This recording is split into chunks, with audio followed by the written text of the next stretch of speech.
the best way to avoid decluttering mistakes.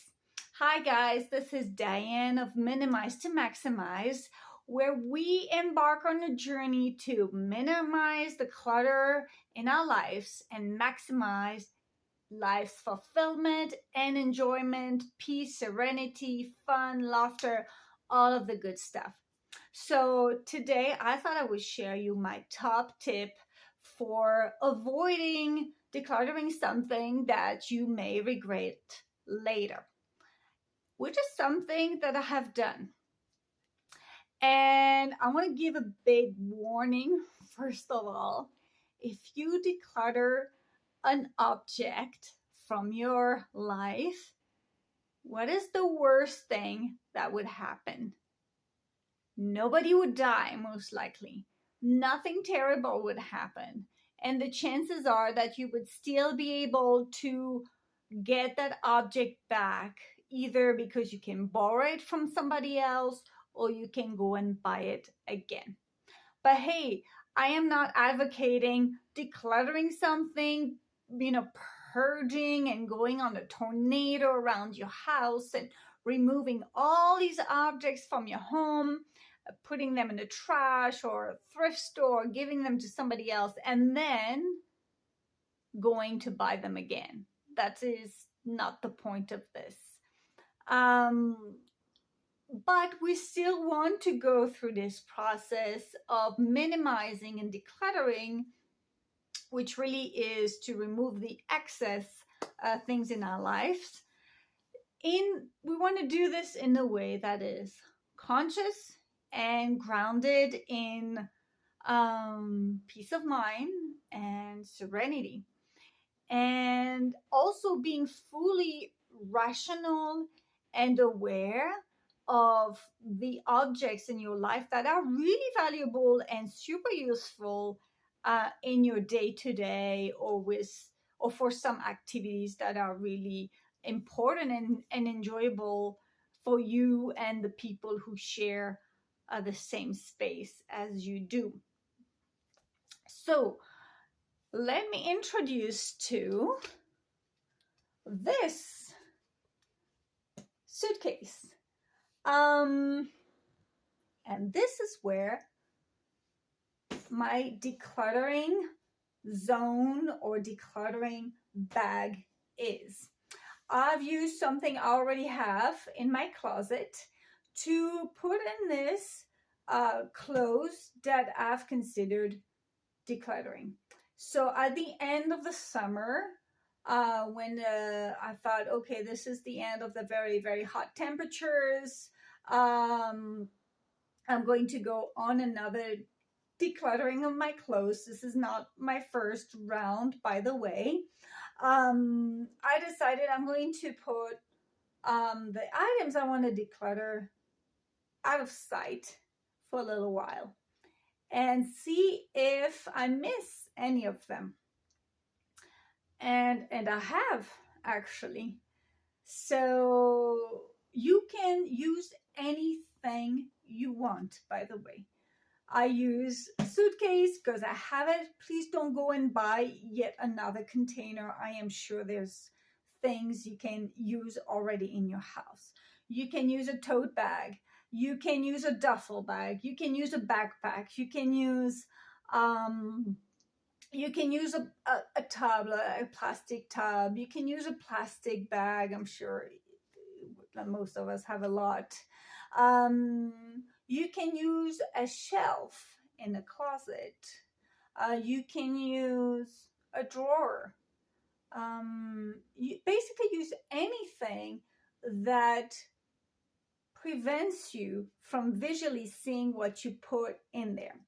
And the reasoning is that if it's out of sight, it's out of mind, except when you actually think about it. And it has happened to me that I've put decluttered clothes in there that I've been thinking about it later, like, ooh, I wish I could use that right now. And so I'm going to pull out a few of those items. Now, I'd like to say that decluttering my clothes has been a process So if you are new to this, don't beat yourself up if you still have too many. The process of minimizing, it's kind of like a muscle you need to exercise for it to work better and better. And so I used to have a ton of clothes. I would welcome and receive bags of clothes from my girlfriends who discarded their clothes and like, let me look through it. And I would bring some more things in. I would buy clothes at the thrift store, some new clothes off of Amazon and things like that, to the degree that I had way too many things, really. And so at the beginning of the summer, I probably still had about 100 pieces of clothing, everything included, like accessories and things like that. But now it's October. I would say I have about 30 something pieces.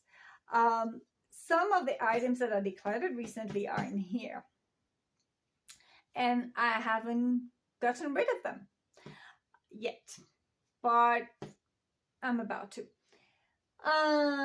What can you call your decluttering bag? You can call it whatever you want. Give it a funny name. You can call it bye bye clutter bag, or bye bye black basket, clutter basket, or drop zone.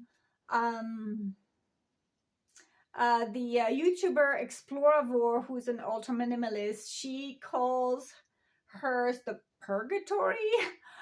So use anything that's funny. I call it my drop zone, my transition zone, or bardo zone. Bardo is a Tibetan Buddhist Tibetan term that means transition, and by that they mean the transition between the end of life, which is death, and a potential new life afterwards. And so, yeah, there's a potential death or there's a potential new life for some of these items. But give it a funny name and tell your family or whoever lives with you, if you want to declutter something, you can put it in this basket right there. And this way, and when it's full, you can let go of it. How long should you keep your items out of sight before you can be sure to let go of them? Well, that's really up to you. I like to just put it in there and not think about it with a deadline. But if it's been out, out of sight for like a month or two, that's already plenty of time, I think. But maybe you can do it by season if you're decluttering clothes or things that might involve some seasonal gear for some activities like mountain biking or swimming or snowboarding.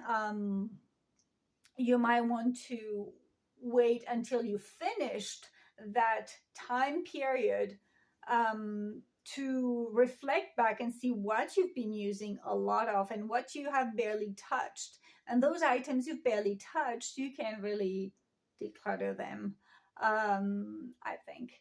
So, what else did I want to say? When you declutter things, you're responsible for your belongings. Don't declutter other people's belongings. I mean it. And I mean it from a place of heart, because this is something that I have done in the past. And looking back, it was none of my business to really declutter my husband's shirts and socks that had holes in them, and underwear. To me, it's like, oh, that's trash, I'm going to declutter it. But it's really not my responsibility because it's not my stuff. And same thing with my 9-year-old son's belongings. It is not my job to declutter his space. He's big enough to be able to do this himself. I have taught him. And in the past, I have decluttered some of his plush teddies. He had a gazillion, and he still remembers that some of those teddies are gone, and he was not involved in the decision-making process. So don't do that. Learn from my mistakes. So what I mean by belongings that belong to you. It's things you have bought, things you have brought into your house, whether you bought them, you found them for free, or they were gifted to you. To you. These are the things you're responsible for. So yeah, you have to go through that yourself. The things that your husband or your child has brought to the house is really their responsibility. But if you do the work yourself, you'll be able to guide them to make better decisions from the get-go, instead of bringing in items, physical objects that are not really serving life and functionality in their life, your life, the family's life, etc. So let's look at this. And as you can see, it is pretty full of items. And I've realized there are a few items I want to keep with me. And I've already taken some of them out and used them. And I'm going to explain what they were. The first one I took out was this t-shirt. I thought maybe I need a particular number of t-shirts. And I forgot the number that I decided maybe 5 or 6 t-shirts is enough. But it turns out I use my t-shirts quite a bit. I do some very physical work sometimes when I declutter and organize people's homes. So I might need to use a clean t-shirt after I take a good shower after a big project. So I actually use more t-shirts in between laundry times. And also I was missing the print of this. I was like, oh, I really like this one. And so I went to pick it up and I wore it. And so I'm going to keep it. There you go. Decluttering mistake avoided. But at the end of the day, even if I had decluttered it, nobody died. You know, the things that are important in life are your health, your relationships with yourself, with children, with your family members, your spouse, your friends, your colleagues, your impact in the world, your connection to nature, to life around you, all of the things that make life really worth living. Stuff is less important than all of this, in my humble opinion. But this one stays, and I'm happy about it. I realized I decluttered these pens, which are very leafy. They do not go with many things. This is a kind of green that does not go with a lot of stuff. It has white. I don't wear white, so it only goes with I have a little bit of black. I have one black t-shirt. I have a lot of beige colors. So for the top, I would wear that. So, but I decluttered it at the end of the summer because it's cotton, and I already have a lot of pants. That's something I really have a lot of compared to t-shirts. But I've worn this quite a bit actually this summer when the evenings would be cool. And I think I'm going to regret not having this next summer. So I'm going to keep it and see if my assumption is right. And yes, maybe I have more pants that I actually need in between laundry days, which I do laundry once a week. But I'm going to bring it back. Another thing that I've actually been missing for real is cotton socks like this. And so I basically decluttered all my old socks. They're pretty old, and like I wanted better quality socks for my feet, for the breathability of my feet and all that. So I invested into wool socks, thin wool socks. I really like them. But when the temperatures went back up a few days ago, it got really hot in my trainers, in my cowboy boots when I went line dancing. And so I decided to go and fetch one of a pair of cotton socks. And initially I went for these guys. I thought, oh, great, I'll bring those back into my life. But I but I actually did not enjoy wearing them because the elastic was all stretchy. And I remembered, oh yeah, of course, you decluttered this because they were uncomfortable. I had just forgotten about it.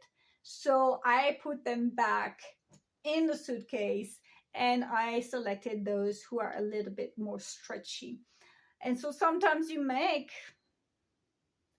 decisions, decluttering decisions, and then you forget why you made that decision in the first place. So it reaffirmed that choice for me. So these are coming back.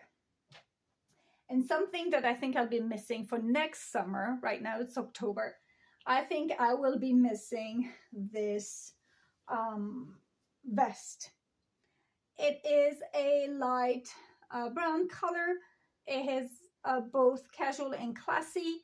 And yes, I do have long sleeve shirts that I could be wearing instead, but I realized I don't really have a vest that is a little bit more classy for like the city. And I've been wearing this quite a lot, so I've decided to bring it back. Okay, I think there was something else. Oh yes, this one I'm not ready to fully declutter. I have these are thermal leggings.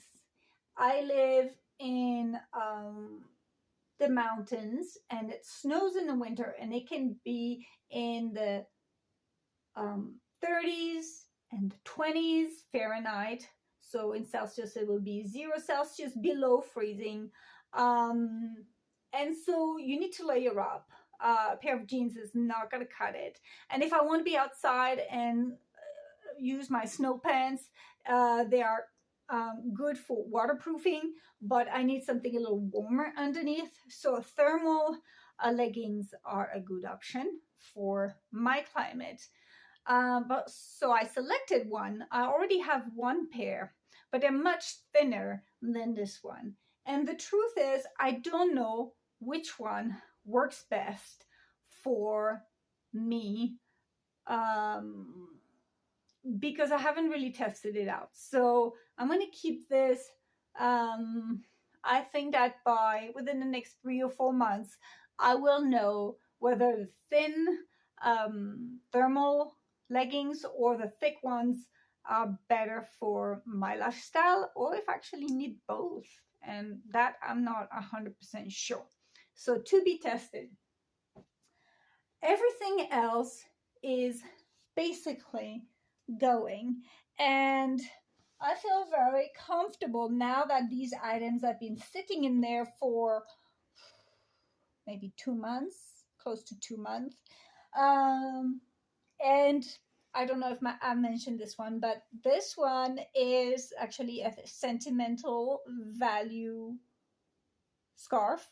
It's a scarf that I bought in Tibet some 15 plus years ago, where I met my husband, and it's connected to my backpacking days, traveling the world by myself and meeting the love of my life, and Tibet and the Himalayas. And so it has a lot of memories associated with it. It's really beautiful, but already I don't think I need it. Basically, I don't wear it enough to keep it. So I am ready to let it go after some 15 plus years. It's kind of a big deal. So thank you. Everything else don't really have any attachment to anymore. So it's going. And so guys, have a decluttering zone or basket or shelf or bag or whatever it is. And once it's full and it's been sitting out of sight for several weeks or several months, you decide, then you take it out. Please bring them to a thrift store. or to a homeless shelter, an emergency shelter, domestic violence shelter, any kind of place where they accept donations and secondhand donations. So let's try to keep all our belongings out of the landfills. And also let's slow down the speed at which we consume and bring more things into our lives. I hope this tip was really helpful to you. You can apply this to any kind of category of objects. If you're decluttering a junk drawer, if you're decluttering your pots and pans, if you're decluttering your linens, if you're decluttering even paper, if you're decluttering toys, if you're decluttering arts and crafts, you can put it away and pause. It could be a pause button for you to make sure you don't make any mistakes, but try to forget about it for real instead of coming from a place of fear of like, oh, I might be getting rid of things that I might need. At the end of the day, there are not too many things that we truly need as human beings besides breathing some air, water, food, shelter, and social interactions that are beneficial and a connection to nature. And so, yeah, the basics are very simple. Thank you very much for watching to the end. Please like, subscribe, share, do your thing so that the YouTube gods put me on the map. And if you think this was helpful to you, and if you think other people in your life could benefit, go ahead, share away. And I thank you. Take care.